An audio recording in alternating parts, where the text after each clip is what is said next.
Hello, this is Ryan Hanley from Content Warfare, and I'm with David Ralph, crushing it on Join Up Dots. Welcome to Join Up Dots, amazing conversation. Join Up Dots, get a dose of motivation. Join Up Dots, don't forget the inspiration. Welcome to the place that's got the light. Join Up Dots, Join Up Dots, Join Up Dots, Join Up Dots. Join Up Dots. Good morning, everybody out there in internet land. I hope you're well. I really do. You should be well because, as I keep on saying to you, you've always got the choice to make it so. Our guest today is a gentleman that I've been trying to get on since the very beginning, and he was actually one of the first guests that committed to the show even before pre-launch. So it's a delight for me personally to actually be speaking to him because it means that we're making progress. Our guest today has, for the last 20 or so years, travelled the world on a mission to help others develop the skills required to be the best leaders they can. He originally trained as a physiotherapist but became curious about what makes the difference in performance whilst working with athletes. How do some athletes seem to find that extra something that pushes them on to glory whilst not being obviously more gifted than the rest? This led him to study positive psychology, hypnosis, NLP, organisational behaviour and leadership, NeuroSemantics, meta-coaching and even traditional Chinese medicine. And I'll be honest, I don't understand half those words, but hopefully we're going to find out what that is all about during the conversation. So with all that information literally exploding from him, it's not surprising that he's also published 2 books. One that is somewhat expected and another that I found a bit of a surprise. Self-Leadership, how to become a more successful, efficient and effective leader from the inside out. Yeah, okay, I can see that one. Flirting 101, how to charm your way to love, friendship and success. So really, where do we start when we have a guest that can not only push us onwards towards promotion and career success, but can also ensure that we get a bit of hanky-panky every now and again too, and that's not bad in my books. So let me introduce you to today's amazing guest, the leadership guru himself, Mr. Andrew Bryant. How are you today, sir? I'm awesome. Thank you for asking, David. You are a man who, I looked at your location, you're in Singapore at the moment, so you must be a man who likes to sweat, because I've never sweated more than when I spent some time in Singapore. Dripped every single day. Well, I wouldn't say I like it, but you certainly get used to it after you spend a period of time here. It's not about the sweat. Singapore is just, it's the entry to Asia, and I like to travel. And so with living in Singapore, I can catch a plane like catching a bus and fly all over Southeast Asia down to Australia so easily. So that's why I live here. The humidity just comes with the territory. But did you ever get used to it, or do you still go, oh my God, I just long for British rain? Well, I never long for British rain. I don't mind Australian autumns.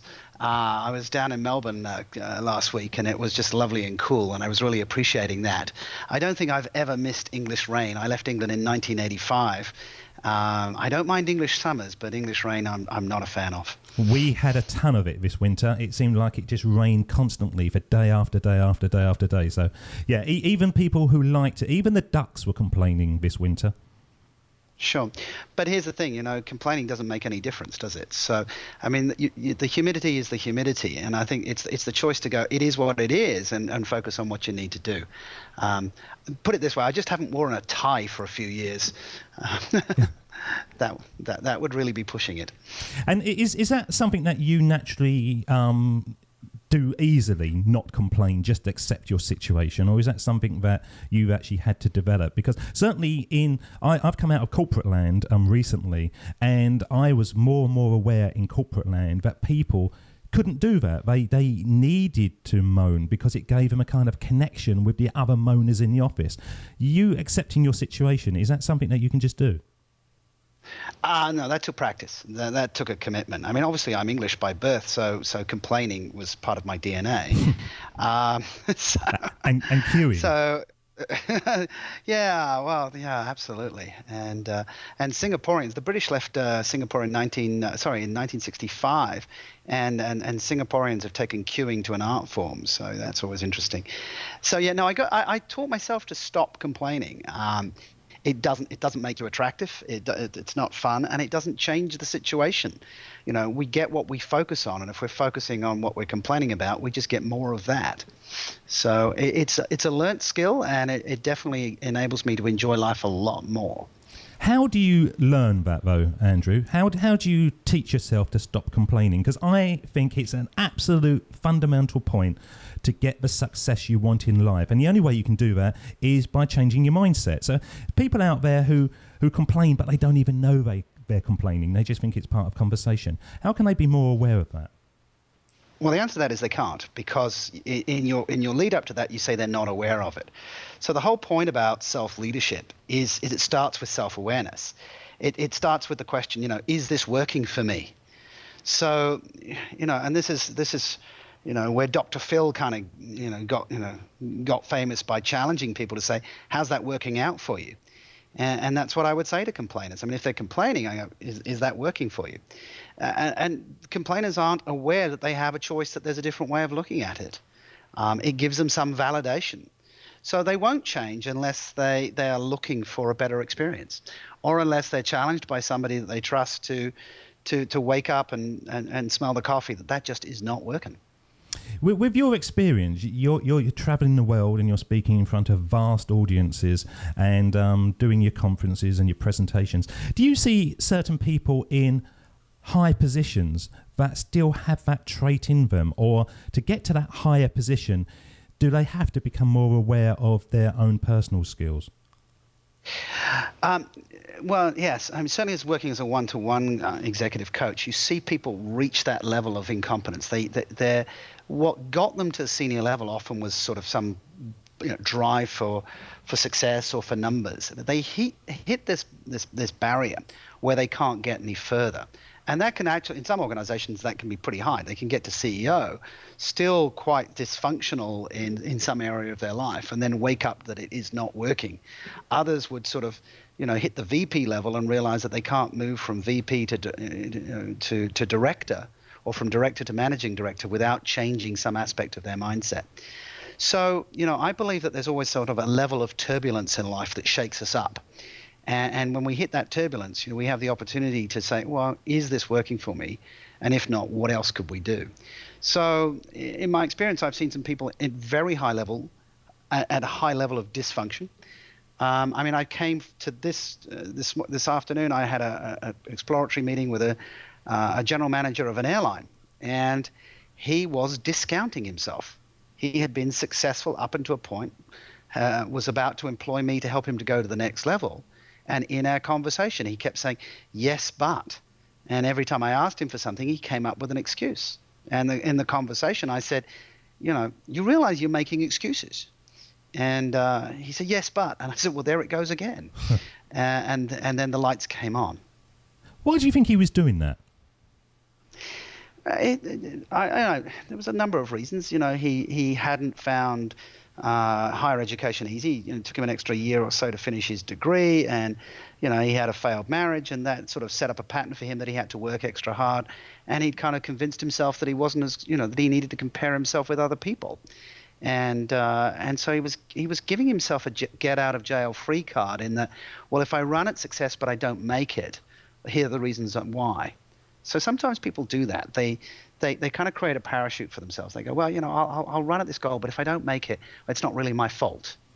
And this is the interesting paradox of the self-help movement. So if you listen to Tony Robbins or even Oprah, they've got two ends of the scale. They're either saying, success is totally up to you, that if you want to be successful, if you work hard enough, you focus enough, you believe in yourself enough, you will be successful. But if you don't, then you were a victim. And it's not your fault. Your mother was an alcoholic, or your father lost his job, and it's society's fault. So they kind of get out of jail free. The reality is somewhere in the middle. Is that there is an element of luck and being in the right place at the right time. So unfortunately, what people do is that they set themselves this parachute. They don't make total commitment towards something for fear that if they don't get it, that they're going to feel bad about themselves.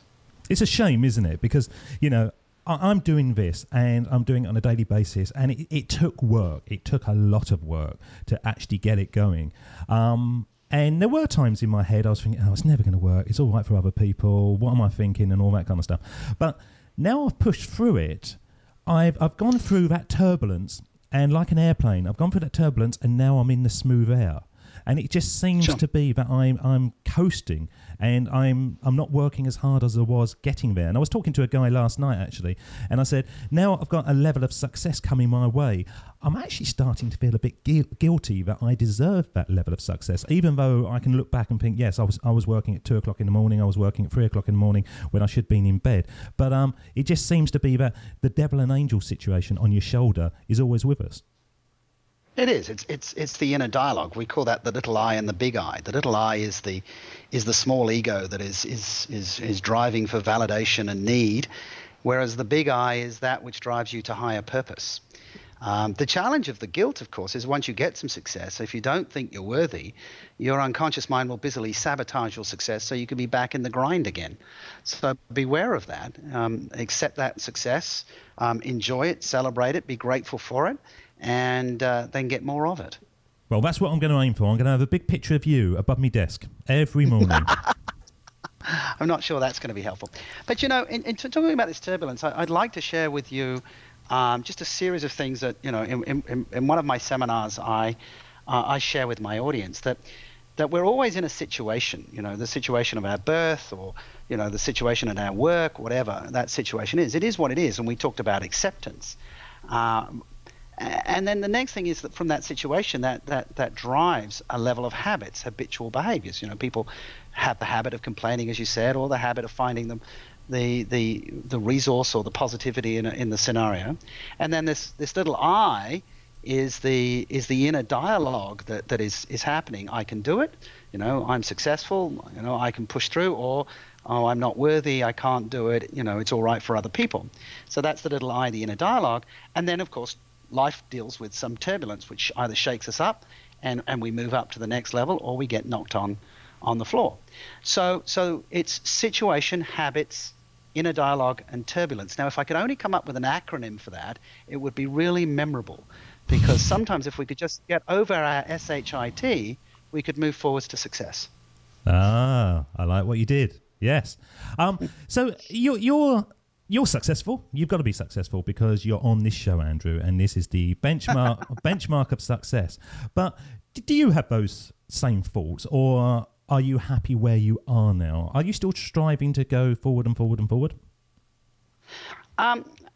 It's a balance. So I'm grateful for where I am, and I enjoy the success I have, and I always, you know, challenge myself to go a little bit further.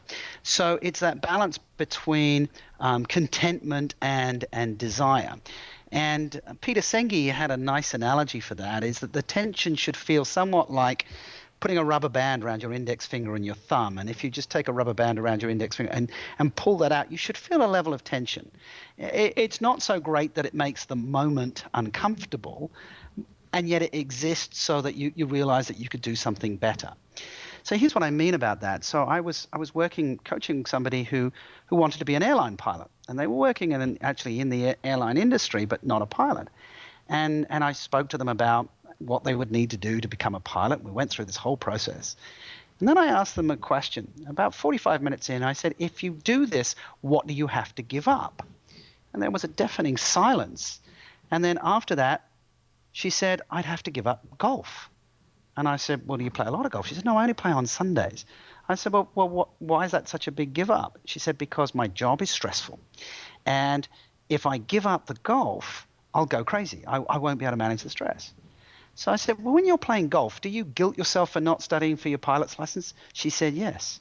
So I said, you've got the choice. You can give up golf, or you can give up guilting yourself for not doing the pilot's license. And she surprised me. She said, you know what? I really don't want that goal anymore. I want to enjoy my golf. And so I didn't turn her into a pilot. I just helped her become a better and happier golfer. Which is a major success, isn't it? If you get to the point in your life when you kind of go, yes, I know what I'm aiming for. And because we all have the squirrel situation, don't we? Where the next shiny thing that passes a squirrel, and we focus in on that, and then we channel all our energies, and then the next one that comes along, we change. So I think the fact that she now knows that she wants to be happy on the golf course, I think that's a huge positive. It is. I mean, so this is mindfulness. This is, this is being okay with where you're at right now. So mindfulness is Eastern meditation with all the religions scrubbed out of it, and it's being researched, out of Harvard. There's a lot of positive research about mindfulness being, the ability to be present in the moment. And not distracted. So we're all busy multitasking, and somebody's listening to this radio show, and they're also answering an email and checking their phones. And those of you who are doing that, stop it. They're totally focused. Well, they should be, because the research clearly shows that that's what's driving a lot of our unhappiness. Is that we're waiting for the next email or the next. Oh my God, it's a Facebook update. I must check it, and that actually is robbing us of a lot of happiness and a lot of our success. And also, we're getting very busy, but not very effective. It is funny you say that, because I don't own a mobile phone, and I've never owned a mobile phone. And in my career, my corporate career, they used to say to me, we've got to get you a mobile phone. I used to say, why? And they used to say, so that we can get in contact with you. I go, well, you can. I'm here. And they, yeah, but what if you're not here? Well, then I'm not at work and you can't get in contact with me. And I used to have this battle all the time. And then it became like a pressure that other people with their mobile phones wanted to contact me. And I used to say, no, it's not going to happen. So I will check my emails first thing in the morning, and I will check my Facebook first thing at night or last thing at night. But the mobile phone, no one can get me. I haven't got one phone in my life.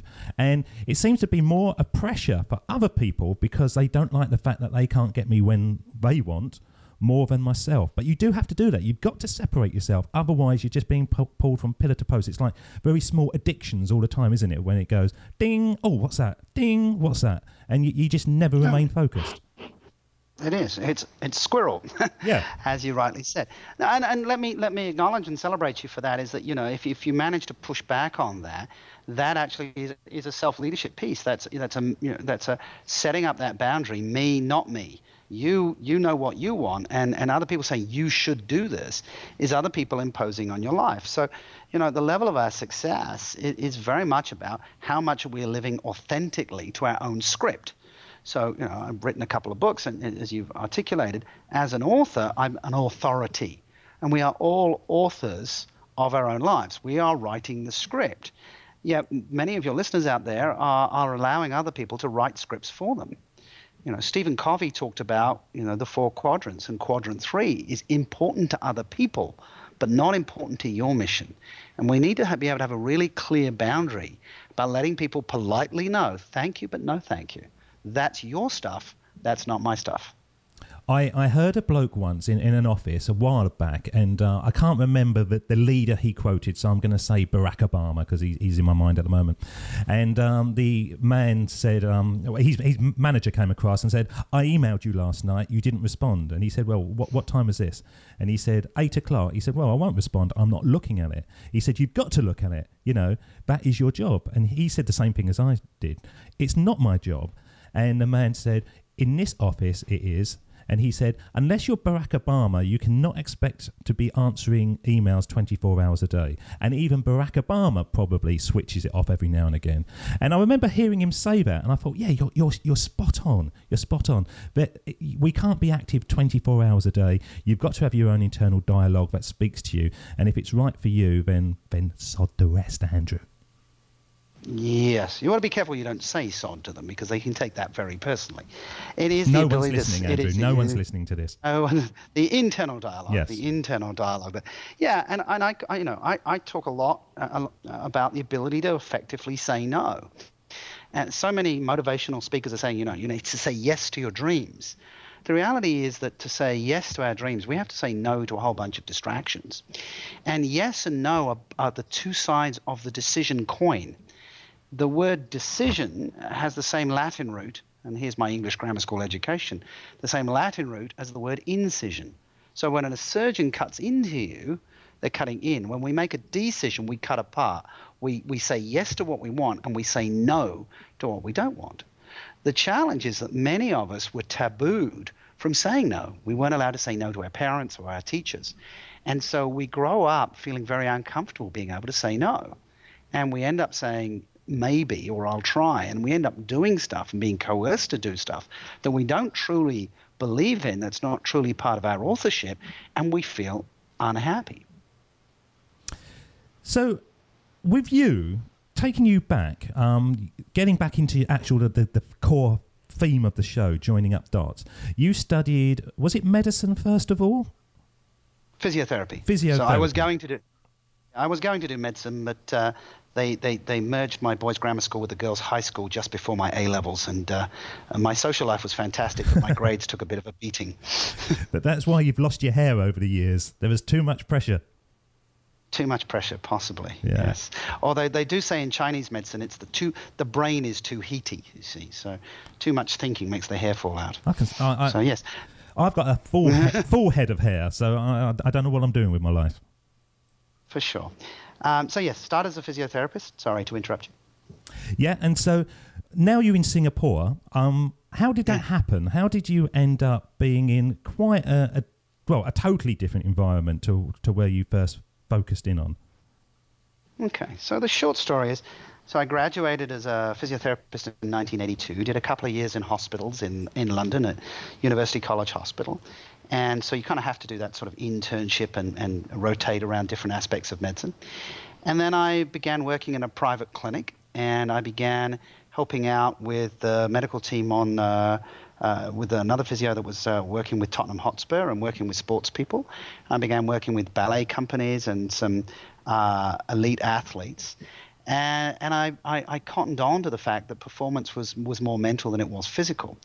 And I began to become more interested in what was driving performance and the psychology part of my training as a physio. And I began to research psychology. And the 80s was the beginning of the coaching industry. We didn't really know what we were doing. We were asking questions. And I read everything I could. I read all the psychology books I could get hold of. And I started reading NLP books and taking courses and hypnosis. And I started to get results. People started to come to me, and I started to get a reputation for helping people achieve their goals. And my personal goal around surfing and windsurfing took me to Australia. And as an entrepreneur, I set up a chain of physiotherapy and acupuncture clinics. By this time, I had a postgraduate in acupuncture. And again, I started doing this coaching people around performance. And one day I helped a sports team that was sponsored by a company. And the managing director gave me a call and said, "You've helped my sports team. Now come and help my management team because they suck." And so I came into looking at individual performance in organizations from a very different paradigm from the standard MBA business school approach.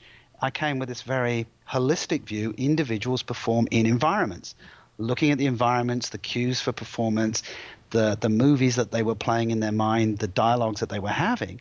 And I began to design programs from the ground up. And they were fairly revolutionary at that time, and I got results. And so I built alongside my chain of physiotherapy clinics, I began to build a consultancy around speaking and coaching performance. Doing this, I actually lost all my money from my fitness centers and physio clinics because I'd taken my eye off the ball and some competition had come up, and I was actually very close to bankruptcy. And I realized, well, I'm actually going to have to apply all this stuff I'm teaching to myself. And I thought, do I want to go back and build a medical practice again? And I decided no. I decided to focus on my passion, which was getting people to step up and live to their full potential, whatever that is. And as that consulting grew, I got some successes that brought me to the attention of Singapore Airlines. And in 2003, they brought me to Singapore, and I put leadership and coaching programs into Singapore Airlines. They flew me all over the world. And Singapore Airlines was a great signature client that I was able to then leverage to other clients and say, well, I'm working with SQ, can I help you? And they said, oh, yes, please. And I began working with Credit Suisse and Deutsche Bank and Microsoft and Nokia. And before I knew it, I was traveling all around the region working with senior leaders and senior leadership teams. So really, when you first went into physiotherapy, you couldn't have dreamt that your life would end up where it is today? No, absolutely not. I was initially disappointed that I didn't make it into medicine. My first plan was to do the first year of physio and step into medicine. So initially I was a bit disappointed. I always had, I don't know whether this was latent narcissism or early narcissism. Always had a belief I was going to be successful. I always had a sort of an expectation. My father was an entrepreneur, and his father was an entrepreneur, so I had so the physio just didn't sit with me until I began running my own practices, and I was able to connect with that entrepreneurial side of me. But no, I had no idea this is where I would end up. I'm going to play a Steve Jobs speech, which is the theme of the show, because it really does cement what you just said. That your life up to a certain point was about taking risks, taking chances, using gut intuition. So I'm going to just play this, and I just want to ask you what I asked generally most of the guests. Do you still feel that this is relevant to you today after achieving so much success in your life? Of course, it was impossible to connect the dots looking forward when I was in college, but it was very, very clear looking backwards 10 years later. Again, you can't connect the dots looking forward. You can only connect them looking backwards. So you have to trust that the dots will somehow connect in your future. You have to trust in something, your gut, destiny, life, karma, whatever, because believing that the dots will connect down the road will give you the confidence to follow your heart even when it leads you off the well-worn path, and that will make all the difference. So still relevant, Andrew? Yeah, absolutely. I think we make meaning out of our lives. So the connecting the dots is it makes meaning. When you look back, you construct that meaning. You can see the path, and I can say all of the skills that I picked up along the way from, understanding biomechanics is still useful in the sense that I coach a lot of engineers or speak to engineers, and because I did biomechanics, I can relate to engineers. Because I was an entrepreneur myself, I'm able to help entrepreneurs. So it makes sense looking backwards, but absolutely, as Steve said then, you've got no idea what's going on in the moment. And the beauty of that is to be excited about you've got no idea what your future holds. It is a weird thing, though, isn't it? Because my son's 12 at the moment, and my wife and I was in the car yesterday, and she said, he's got to choose his options, which is the kind of, in English terms, the kids decide on what lessons they need to fulfill their career. And he's 12. And although he's got to do it, I kind of almost say, just choose the ones that you like or you fancy because you can sort it out at the end. But there is that kind of drive for a path that is already realised from such an early age, where when you look back, you realise, actually, no, it was the path that you were creating all the way along the line. Sure. I mean, you're 12. My son is only 6.5. And we're educating them for jobs that don't exist yet, and we're educating them very often in methodologies that were designed to fill production lines from the Industrial Revolution. So I think the important thing that we need to educate our children in, and I reference this in my book Self-Leadership, is we need to teach them to learn. We need to teach them to be resilient. So we don't want to always just celebrate them getting an A or a B. We want to celebrate levels of improvement so that they build resilience, that they understand that they have control over their own lesson plan. And so, my daughter's 8.5 and she's trying to decide whether to continue with Mandarin or learn French. Well, we're in Asia. I'd really like her to learn Mandarin, but she doesn't want to learn Mandarin. She wants to learn French. The point being, as long as she learns a language, or as long as she learns to learn how to learn a language, she can go and do whatever she wants later. Because, that sense of autonomy, the ability to make your own decisions, is what we need to instill in our kids. And because that allows them to have self-leadership. If you crush their decision-making too early, if you mark out a path for them and taboo them for making their own decisions, from taking risks, from making mistakes, you are paralyzing them for success in the future. But it's not us, though, is it? The parents will generally say, you can do anything you want, and we're very supportive and stuff. It's the peer group, isn't it? It's the peer pressure. It's when they're at school. I've already started seeing it with my son, where I say to him, what do you want to be in life? And he'd go, I don't really know. Where if I'd asked him when he was a 5-year-old, he could tell me 5 or 6 things that he wanted to be. Really amazing things like presidents and prime ministers and things like that. So it's the group around them, I think, who kind of gradually chip away until they become 16-year-olds going into that conveyor belt of jobs into offices like we did. Sure. I mean, social pressure is huge. I mean, I once had a mother say to her son, you know, if your friends jumped off a bridge, would you jump too? And he went, duh, yeah. And because the social pressure would be so huge. And I think that's why we as parents want to have our kids, around like-minded kids. So the problem is that for some reason, entrepreneurship, thinking for yourself at the moment is not cool. Being, at school, being mediocre is what gets you through school. The moment you stand out, you've got to have the resilience to handle the social pressure. My daughter is 8.5, and I'm helping her with her first business. So there's a craze in the schools here, and I don't know whether it's hit the UK. I'm sure it has. And it's something called a loom, and they build these bracelets out of rubber bands on a loom. And we were at the Swiss Club, which is where I hang out at the weekend with the swimming pool, etc. And somebody went, "Oh, that's really cute. Can I buy one for my daughter?" And I said, "Well, sure you can buy. Are you okay to sell it, Tasha?" She said, "Absolutely." "And how much?" Tasha said, "Well, I don't know." I said, "Well, you've been giving money to your charity at school. You're the equivalent of the RSPCA in England, I think. And why don't you ask for $5? You keep $1 for your resources and give $4 to the RSPCA equivalent." And she said, so she sold her first bracelet. So I've now set her up with a supply, and I gave us $40 worth of supplies, and we've calculated how many she needs to sell to buy her next $40 of supplies, and anything over and above that is profit.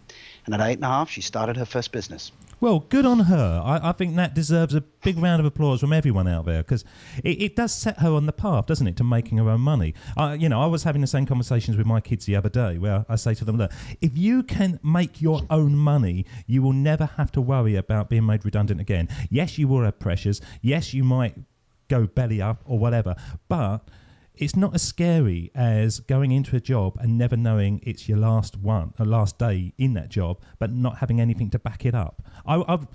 We have a family business, and we have quite a few people that come in who can't read and write, but they are so streetwise and they can always make money. And I like that.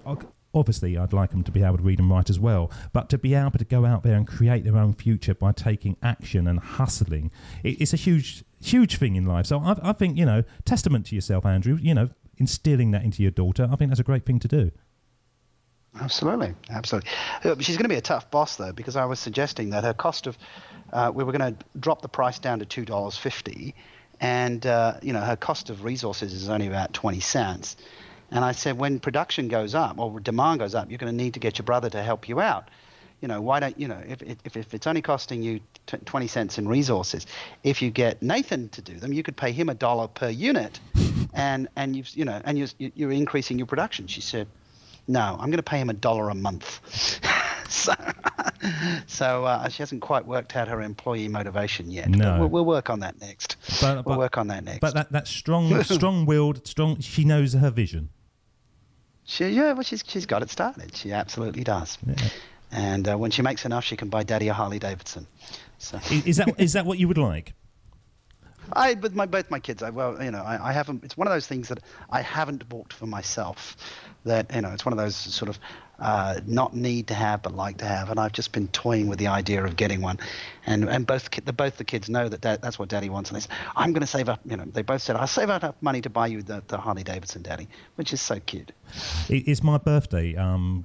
April the 30th, on launch day, although we're recording this before launch day, April the 30th, it's going to be the day we go live, is my birthday. And they've been saying to me, what would you like? What would you like? And the only thing that I can think of is a new pair of slippers. And it really is not as exciting as a Harley, but that's all I can think of. And they're saying, you must want more than a new pair of slippers. And I go, no, my slippers are falling to pieces, and I like warm feet. So I think, the thought of being on a Harley whizzing through the Malaysian jungle. How fast can you go over there? What's the speed limit? Well, officially, if you cross the border from Singapore to Malaysia, officially, it's 110 kilometers an hour. The reality is that if the policeman stops you, an on-the-spot 50 ringgit fine or donation makes the speeding ticket go away. So the answer is people have got away with 300 kilometers an hour without a ticket. My God. So it costs you 50 ringgit. Now let me translate that, 25. That's about 10 quid. About 10 quid makes the speeding ticket disappear. So there's not much to stop you putting your feet down or putting your foot down. Just your own courage and risk profile. That's a key question. I was going to actually just sort of mention that to you, because a lot of our guests seem to be in a point of their life where they are in control. They know what they're doing. The fact that you can stand up in front of 12,000 people, which is like an arena, and talk, is one of those things that would tremble everyone. The thought of actually standing up there, but you've kind of built it up by little bit. So what actually frightens you now in your life? If you were laying in bed thinking, I've got to do something, what would actually scare you? For myself, nothing. I think that the distinction is that we've both been talking about being a parent is that, the reality is the only thing that would make me fearful is inability to provide protection for my children, right? So being a consultant, I make really good money, and, as a speaker, I get paid, insane amount of money to talk for an hour. And that's fantastic. But, there are ups and downs in the market, and there's been a couple of times where, clients cancel things, and, sometimes there would be a run of those, and suddenly the cash flow just dries up for a little bit. And then that niggling thought comes in, oh my God, what if it doesn't come back? How would I look after my kids? And really that's the only residual fear. For myself, no. There's a thing that we talk about. It's called self-efficacy, and self-efficacy is a bit like self-confidence. It's a precursor to it's the belief in your ability to handle whatever comes. Now, you may or may not be successful, but it's the self-belief that okay, whatever happens, I can handle it.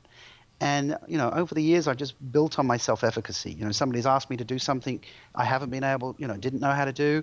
I did the research, did the practice, and I was able to do it. And so throughout my life, I've just built that belief that, okay, I haven't done it before, but I can learn how to do it.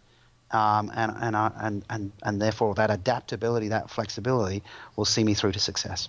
So if I said to you, Andrew, right, I'm going to fly you over and I want you to stand in the O2 in London and sing in front of 18,000 people, would that scare you, or would you go, yeah, bring it on? It wouldn't scare me. It would be, interestingly and intuitively, you picked up on something that is one of my low competencies. I can speak to 12,000 people. Singing in tune, not good. However, if that was the challenge, I would do it. Right? So that you didn't say I had to sing well. You just said I had to sing. And I would say, yeah, I could sing. I mean, if that was part of the deal, yeah, I could sing. I could learn something. I could take some coaching around my singing to make it not sound like two cats fighting, perhaps. So yeah, I'd be up for it. Because I mean, there has to be a reason to do it, of course. I mean, I'm not just going to expose myself and make myself vulnerable for no reason. If it was part of some bigger picture, or it was for charity, or it was part of developing my career or exposure in London, up for it, no problem. What if it's just for my enjoyment, Andrew? What if it's just for me pushing you into a position that you don't want to be? That just sounds sick. That just sounds sick and twisted. I spend too much time on my own looking at a Skype screen. I've started focusing on weird stuff. Well, that's pretty weird. Look, I mean, here's a test, and I'll let the audience think this through, right? So this is something I do with an audience. I ask them, and so because here I'm in Asia, I usually pick a European city that most people would not have been to, and I would say to somebody in the audience, "Have you ever been to Budapest?" And hopefully they say no. If they say yes, it ruins it and I have to go find somebody else. But so if they say no, I haven't been to Budapest, and go, okay, imagine I drop you in Budapest, all right? And the question is, could you find your way to the train station and board a train to Vienna, yes or no? And the answer to that question is telling. Some people just go, yeah, I could do it. And other people go, oh, I'm not sure. And that demonstrates very quickly how much self-efficacy they have. So then I could say, okay, and some people might say yes, and I go, okay, let's just raise the ante here. Let's say I drop you in Budapest, no smartphone, no money, no credit card. Could you get your way to Vienna? And people are like, well, that's a bit more tricky, and so there might be a bit of self-doubt. And then I ask the question, look, you got no smartphone, you got no credit card, no cash, you don't speak Hungarian, but you discover that somebody you love and care about is in Vienna and they need your help. Can you get there? And in a flash, everybody says yes. And that just articulates the secret of success. You can read 100 self-help books, and I've just given it to you in one. If you have a belief in your abilities and you have a reason to use those abilities, you will overcome any obstacle. It's funny, when you were saying that, and I was thinking back, I used to do training courses in the City of London, and one of the things that I used to ask is, if you landed in a field and you didn't know where you were, you have no memory of getting into that field, but it just has a silver box, and in the silver box it has a compass and it has some money, would you find that exciting to try to find your way home, or would you think that was terrifying? And more often than not, it was a 50-50 split. Now, for me, that would be well exciting, and I'd love to do that now. I'd like to stop this interview, go off air, and it's the challenge of trying to find my way back. And it's the same thing, isn't it? If you have that internal belief, that confidence that you can do it, then pretty much you can, I suppose. And this would be the correlation. I mean, the research has not been done around this as much as it has been done around delayed gratification. But, I would hypothesize those people that see it as exciting and as a challenge are more likely to be happier and successful in their career than those that find it terrifying, because they would constantly have an anxiety around needing to be in their comfort zone. Right? So there isn't a research that I can talk to you about that. The one around the marshmallows and or the Oreos, depending on which research you read, around giving kids the ability to delay gratification, that one has been shown to be clearly correlated with future success. I'm sure somebody's talked about this on your show before. If not, I'm happy to share the story. Go with it. You tell us. Okay. Well, the research was done, and they took, it's a very cruel experiment. They took kids and they put them in a room with nothing but a table and a marshmallow or a chocolate biscuit, and they said, I'm going to leave the room and you have a choice. You can either eat the chocolate biscuit while I'm out of the room, or if you wait until I get back, I'll give you 2 or a packet. And then they watched these kids through a two-way mirror. And, half the kids just could not wait, and they scoffed the biscuit. But others, the successful ones, found strategies to distract themselves from the immediate temptation. They counted the bricks on the wall, they looked away, and they lasted the 15 minutes. And they tracked those kids years later, and they found the ones that had intuitive delayed gratification were much more successful. So they were not jumping after the new shiny thing. They were staying with the course. They set an objective, and they were able to self-manage themselves until they were successful. I think that's true as well, isn't it? It's got to be true. I haven't heard that before, but yeah, I buy into that totally. So Google the marshmallow experiment, and you'll find that research. I might try. Or Bing, or yes, or Bing it. Yes. Yeah, I might try that with the wife and a bottle of wine. I might put a bottle of wine in front of her and see if she can stop drinking it for an hour. Good luck with that. Yes. It's not going to happen. It's not going to happen. So just before we get to your future self, I just want to sort of project where you want to go in your personal life. I'm just interested on your other book, Flirting 101, How to Charm Your Way to Love, Friendship and Success. How did that come about? Well, it's an interesting story. I actually had set a goal, and I was actually attending somebody else's workshop, and I'd set a goal to write a best-selling book. And so I'd set the goal, and then I went about the action, and I wrote a manuscript. And the manuscript was on communication skills. And I took it to a publisher, and they called me in for a meeting. And I thought they were going to, they were excited about the manuscript. And we had the meeting, and they said, no, we're not going to publish this. And I was awfully disappointed. They said, look, it's good, but, we've got plenty of books on communication skills. And I, again, sort of was, oh, okay then. And they said, but do you know anything about flirting? And I said, pardon? They said, flirting. And I said, well, I'm a single guy in Sydney at that time. I said, of course I do. And flirting is fundamentally a communication skill. And they said, yeah, that's what we thought. We need a book on flirting written. Would you like to write it? We'll write you in advance. And I went, sold. So I took the manuscript, and I connected with a friend of mine who she ran an adult introduction agency. And we collaborated and took my communication manuscript and turned it into a flirting book, and I achieved my goal of writing a best-selling book. So, a number of lessons there is that if you set the goal, you'll achieve the goal, but it might morph into something slightly different on the way to getting there. You join up the dots and you look back. Absolutely. Yeah. So what is the key flirting technique then? Is there one that goes between love, friendship, and success? Is there an overarching one? Sure, there is. I think firstly I define flirting. In the book we define flirting, and we kind of had a modern definition, is that, because a lot of people are concerned about, persuasion or seduction. And so my co-author, Michelle, and I came up with that flirtation is the art of making somebody else feel good, whereas seduction is the art of making yourself feel good. So the key technique of flirting is to make the other person feel good. Whatever you do, you say, well, lovely smile, great shoes, or wow, gee, aren't you strong? I feel safe with you, which is one of the great ones from Girls to Boys. When you make the other person feel good, then they are naturally drawn to you because you're meeting their need to feel good. And that's how we flirt. Is it the key thing in business? Because I actually think it is. I've been a natural flirt all my life.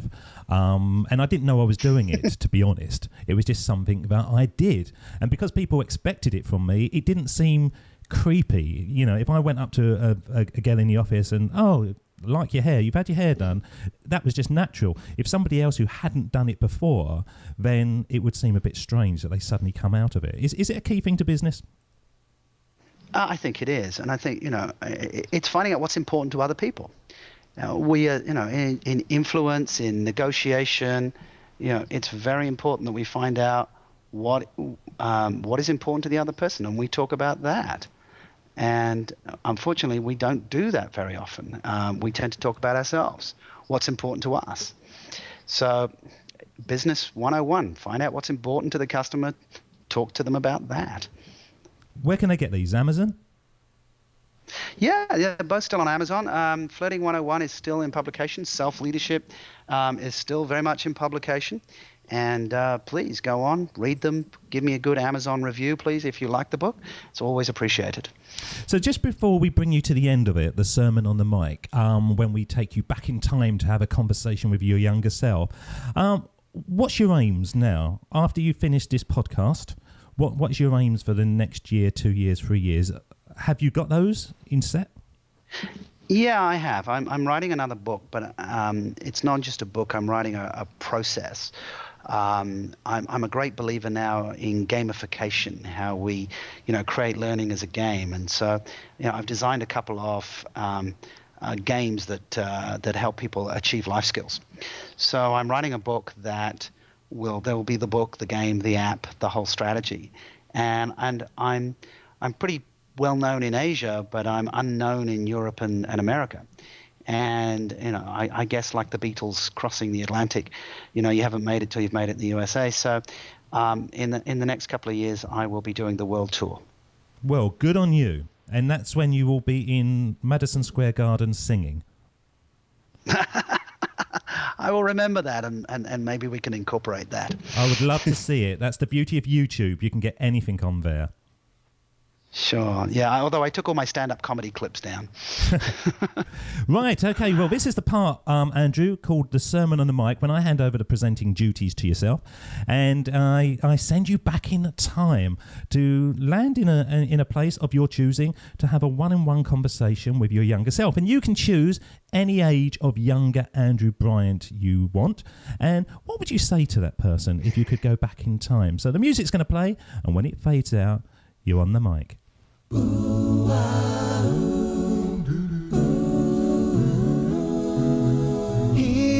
we go with the best bit of the show, the sermon on the mic, the sermon on the mic.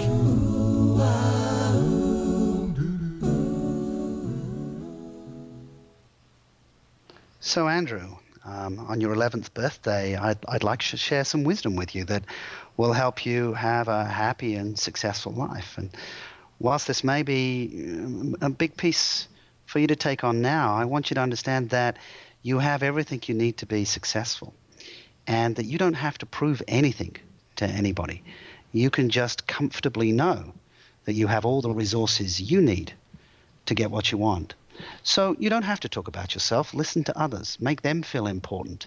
The more you listen to others and make them feel important, the more they will support you on your way to be successful. You don't need to reject people because they're different from you. Welcome them in. Learn from people's differences. Because in reality, we're all very much the same. We all have very similar makeups in terms of minds and bodies, regardless of where we come from or what language we speak. And so learn from people. Connect with them. Build long-lasting friendships, because they will be the thing that helps you to be successful. And it doesn't matter what somebody says about you, whether they like you or they don't like you. Always know that you're a good person and that you can achieve anything that you want to do. And that way you don't need to boast, you don't need to brag, you don't need to push people away. You can listen, and if you don't agree, you don't agree. You may want to tell them that, you might not want to tell them that. But you need to know that you are the author of your life. And so you get to write a little bit of each chapter each year. And so think about, who do you want to be? Who would you be proud to be? Who are your heroes? And know that you will be a hero when you grow up. Andrew Bryant, it's been an absolute pleasure having you on the show today. I wish it could keep on going on and on and on, make it a 3-hour episode, because there's so many areas of your life that I haven't managed to touch on, like hypnosis. I was quite interested in that. And what NeuroSemantics is, I didn't get around to that as well. So hopefully somewhere down the line you'll be happy enough to come back on the show and share your future successes with us as we continue to join up those future successes, because I believe that looking back over our past and our futures is the only way to really build our futures. Andrew Bryant, thank you so much. My pleasure. That's the end of Join Up Dots. You've heard the conversation. Now it's time for you to start taking massive action. Create your future, create your life. It's the only life you've got. And we'll be back again real soon. Join up dots, join up dots, join up dots, join up dots.